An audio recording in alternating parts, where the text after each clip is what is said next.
నాకు 100 ఎకరాలు ఉంది. నా ప్రైవేట్ లిమిటెడ్ కంపెనీ ఉంది. 100% ఉంది, చూయిస్తా. నా private limited SYL Sagar developers private limited. ఒకడంటాడు అఫిడవిట్లో తప్పు చూపించమని నేను గెలిచిన 6 నెలలకే వేసాడు. ఆడేమన్నాడు, ఒక ఆమె వేరే ఆమె పేరు పెట్టి ఈయన భూములు కానివి ఒక లేడీ భూములు ఐలే పేరు చూపించి ఒక మాట అన్నాడు. అమ్మిన భూమి 6 గుంటలు ఆయనకి అమ్మిండు కానీ మళ్ళీ ఈయన పేరు చూపించినాడు. వాడు బుద్ధునుడేనా? 2 తప్పులు పెట్టినా మీరు అఫిడవిట్లను చూపించలేదు. మా మిస్సెస్ పేరు నాకు పెళ్లి కాకముందుకు మా మిస్సెస్ చందుపట్ల. మా మామ మంచి వ్యాపారవేత్త, గొర్రెల వ్యాపారం చేసేది. 16 ఎకరాల భూమి సంపాదించాడు. ఆయనకి 2 బిడ్డలు.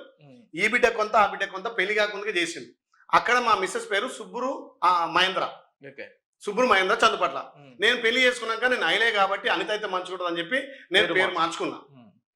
నేను ఆస్తులు చూపించినప్పుడు మా మిస్సెస్ ఆస్తులు చూపించాలిగా. చందుపట్ల నాకు ఉన్నటువంటి సుబ్బురు అనిత పేరు 3 ఎకరాలు చూపించిన. నేను ఒక వ్యాపారంలో ఒక అతనికి మంచి ఐటీ కంపెనీ అతనికి నా అవసరాల కోసం 4 ఎకరాలు అమ్మిన. అదన్నీ బిట్లు ఉంటుంది. 6 గుంటలు 10 గుంటలు 10 గుంటలు ఉంటుంది. అతను 4 ఎకరాలు అమ్మితే 6 గుంటలు అతనికి మొటేషన్ కాలే.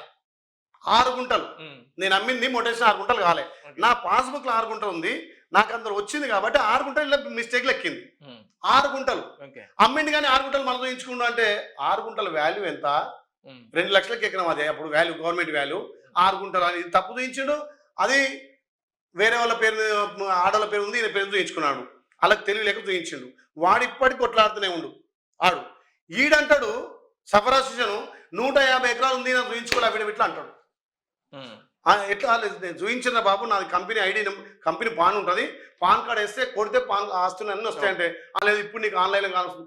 అరే పిచ్చోడా, ఆన్లైన్లో కానొస్తే నేను అమ్మినా, నీకు నేను భూమి అమ్మినా, నువ్వు మొటేషన్ చేసుకోక నా పేద కానొస్తుంది, నా భూమి అయిద్దా? మోటివేషన్ మొటేషన్ నేను అమ్మినట్టు డాక్యుమెంట్లు ఉన్నాయని చెప్తున్నా. అంత పిచ్చిగా గుడ్డిగా ఒక దివానగాళ్ళు అహులగాళ్ళు ఆలోచన చేశాడుగా. నీ పేరు 150 ఎకరాలు కానొస్తుంది, నువ్వు ఎందుకు అఫిడవిట్ లేదు? వాడు అవతల వేసాడేమో 6 గుంటలు ఒకటి 3 ఎకరాలు ఒకటి అని చెప్పిండు. వీడేమో ఇప్పుడు 150 ఎకరాలు రాస్తాడు. దానికి పెద్ద పెద్ద వాళ్ళు పేపర్లలో చూపించి టీవీలలో చదివి బీల. అరే ఒక బీసీ బిడ్డ చదివితే అటెండర్ నుంచి IAS దాకా వచ్చినాము, వార్డ్ నెంబర్ నుంచి ఎమ్మెల్యేకి వచ్చిన. ప్రజలు ఆశీర్వదిస్తేనే కదా, ఏదో డబ్బులు పెట్టి కొనుక్కున్నది కాదు కదా.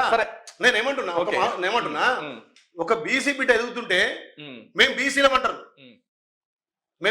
అంటారు, ఒక బీసీ ఎదుగుతుంటే తొక్కుతారు. ఇవాళ 119 మంది ఎమ్మెల్యేల ఎవ్వరు కానొస్తలేరా?